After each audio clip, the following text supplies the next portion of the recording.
يا أيها الذين آمنوا أطيعوا الله ورسوله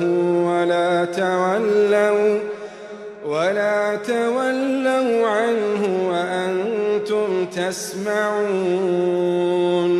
ولا تكونوا كالذين قالوا سمعنا وهم لا يسمعون إن شر الدواب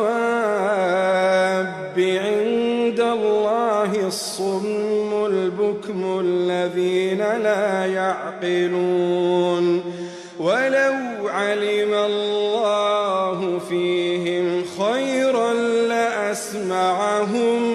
ولو أسمعهم لتولوا وهم معرضون. يا